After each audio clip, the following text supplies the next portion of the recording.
Welcome to season 2 of the Women in Industry podcast.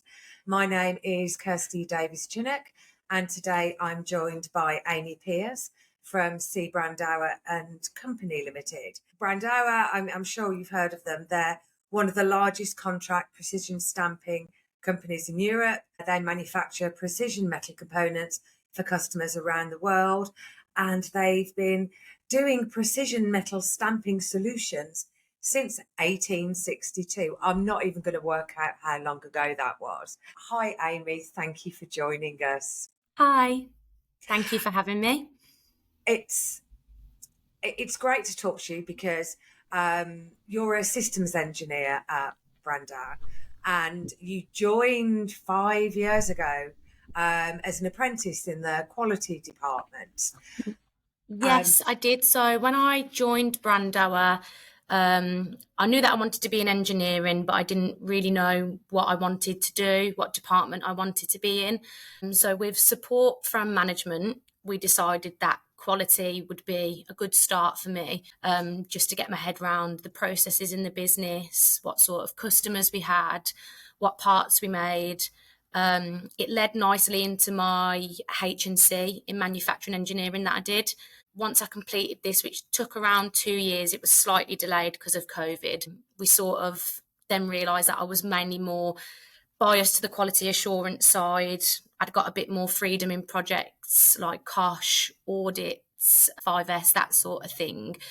And it sort of led me into going into health and safety. And that's where I've ended up since. It's one of those things, isn't it?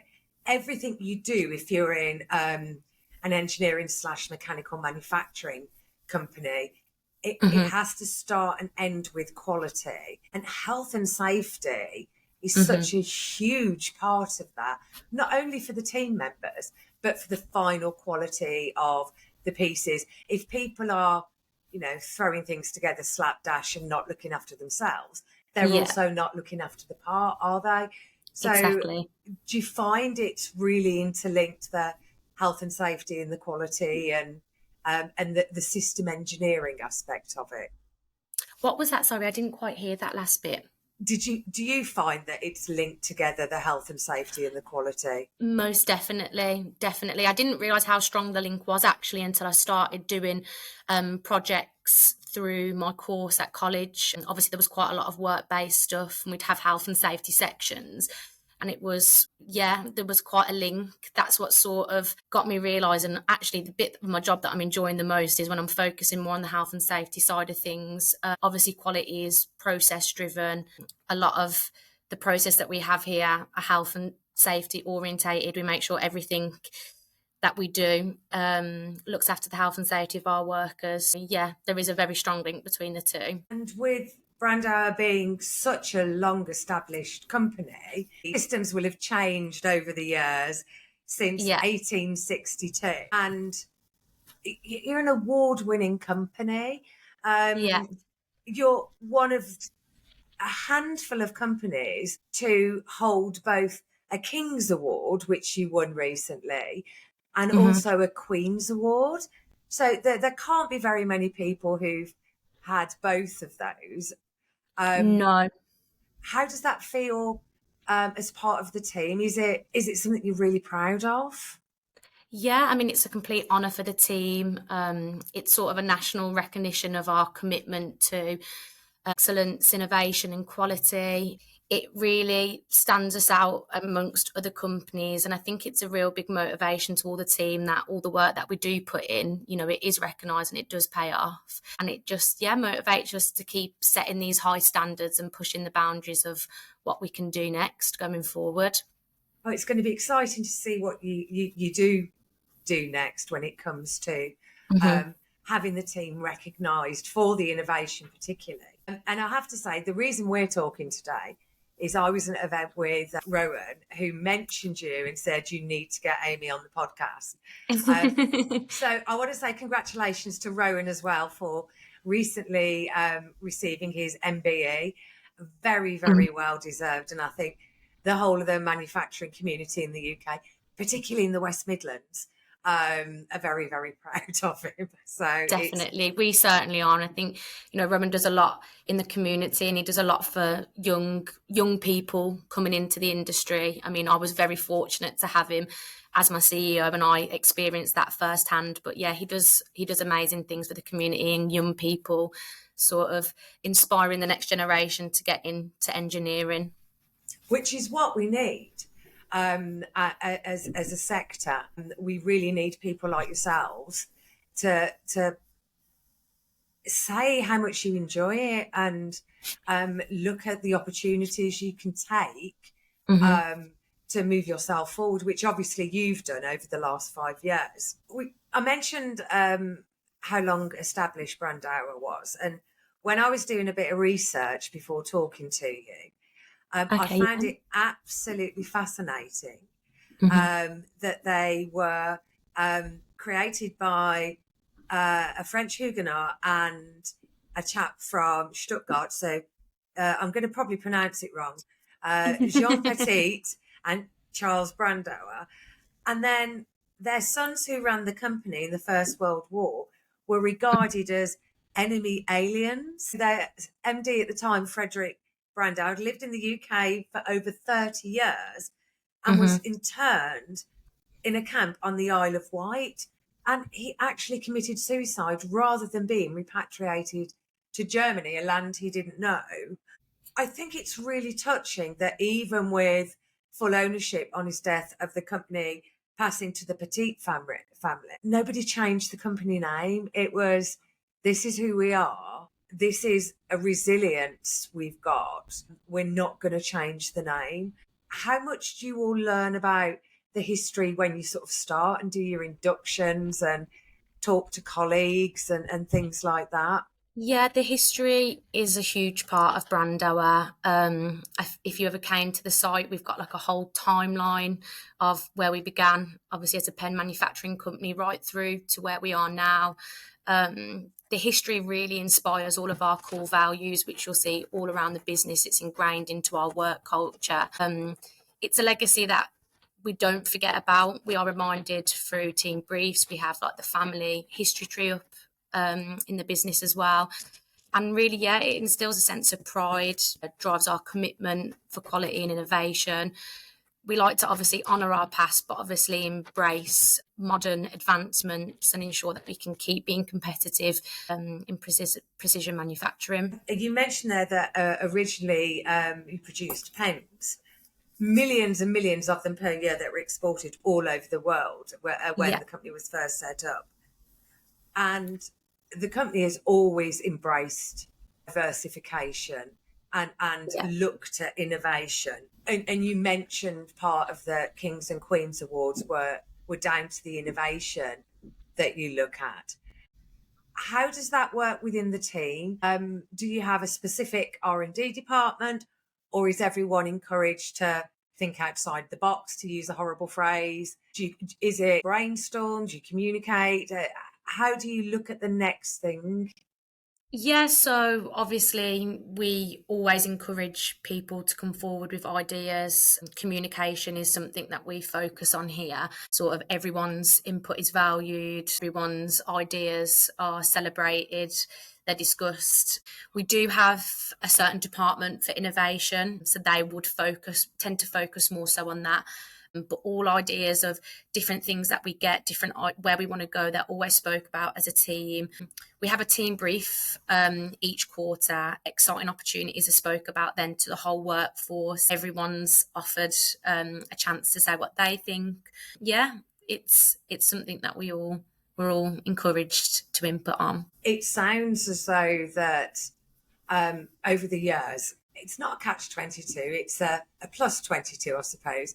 That because you've innovated and you've seen the reward from it, and that's motivated and excited the team, therefore the team want to go to the next innovation. And it's sort of one of those that it's almost completely self-fulfilling that you will be an innovative company because you already are an innovative company. So going back to you mentioned that you really, really enjoy working on the health and safety side of your role.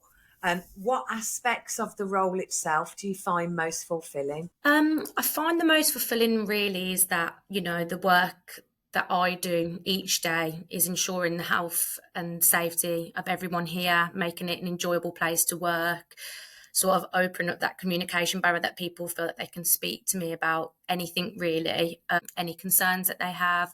Obviously, with health and safety, you can see the direct effect of it, to know that the work that you're putting out each day is reducing risks, preventing accidents. It is a really rewarding thing.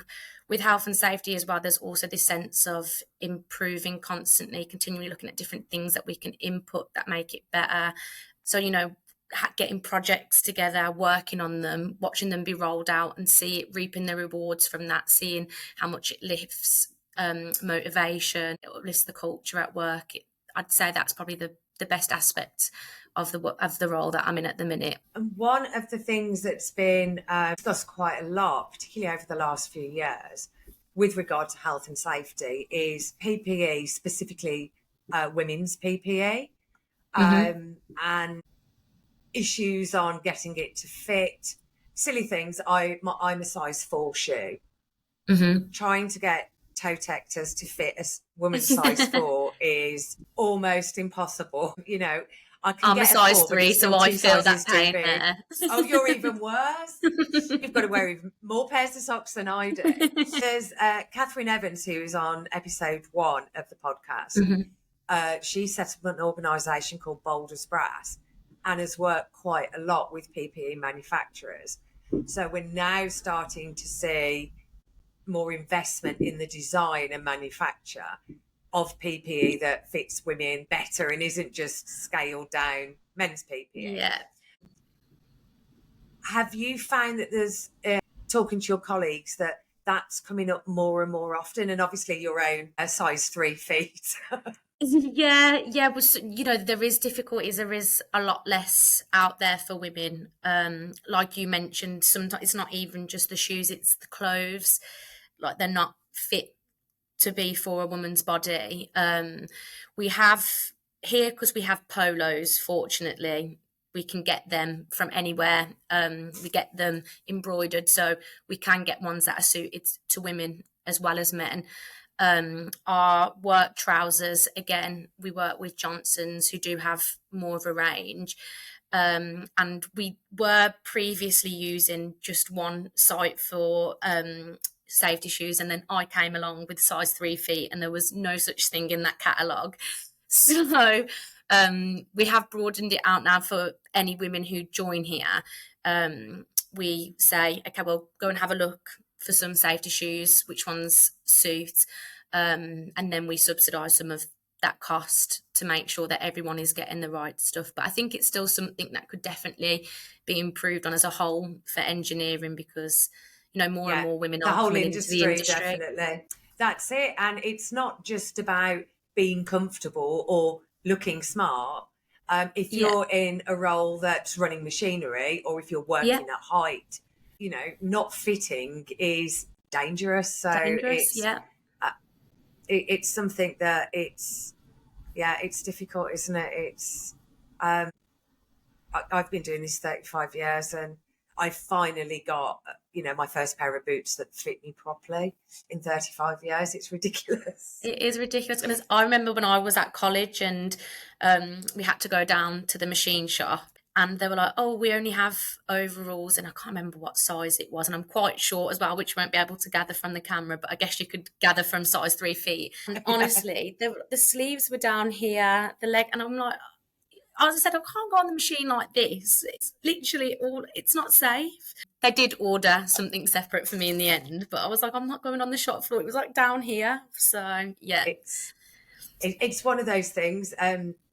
I've occasionally put something up on my own personal social media going, running a machine today basically looked like someone dressing up in their parents' clothes.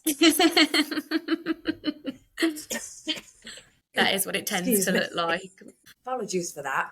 Joking in this end. There. So I'm recovering from bronchitis, so I'm not as recovered as I thought. Gosh. Oh, there we go. So when you're not at work, what do you like to do? So I'm a very family orientated person. I spend a lot of time with my family and friends, as cliche as that is. I was fortunate enough to be blessed with two nieces and a nephew in the last few years. So naturally that takes up a lot of my time, spending time with them, taking them to different places. I've always loved reading and walking. I find they're great for just reducing stress. Yeah, chilling out. I like to read and walk a lot in my spare time. But yeah, mainly spending time with my family and friends. It's good to have that social aspect, isn't it? Because we spend Definitely. so long at work. It's getting the balance of being sociable outside work and enjoying other people's company, and having Definitely. some solitary time. Um, Definitely. and reading and walking are they're just such wonderful hobbies. I constantly have at least two Yeah. books on the go. I feel like I mean, with any hobby really you do, but I find with reading and walking especially, you can just sort of shut off from a lot of things, sort of clears your mind. Because sometimes it's hard when you finish work to shut off. You're thinking, did I do enough? What have I got to do next week? It's sort of, your mind sort of goes, so it's a nice little, reading for me has always been my favourite thing to do for that. So yeah, usually have a new It's book every week. yeah, the one of the best inventions for me was Kindle. Um, because I'd go on holiday with a suitcase. I know you can take 20 kilos or something, and I'd Mhm. literally be packing that many books in my suitcase. I'd be like, well, I can only take one pair of jeans. I can't take the three because I need to take those books instead. And yeah, no, I would do that. It'd be The ridiculous. Kindle's been a lifesaver for you then. Yeah, I still like a real book, but I also like a Kindle. So I always say that that's a debate I always get into with people. I'm always like, I like the feeling of a book, yeah, you do, but a Kindle is very practical. it can go in your handbag. It can go in your hand luggage. You can throw it in the glove box of the car if you're going somewhere and having to wait.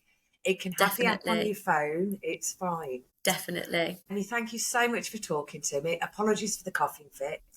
No And worries at all. Thank you for having me. I really look forward to seeing how your career progresses. Thank you so much. Thank you very much.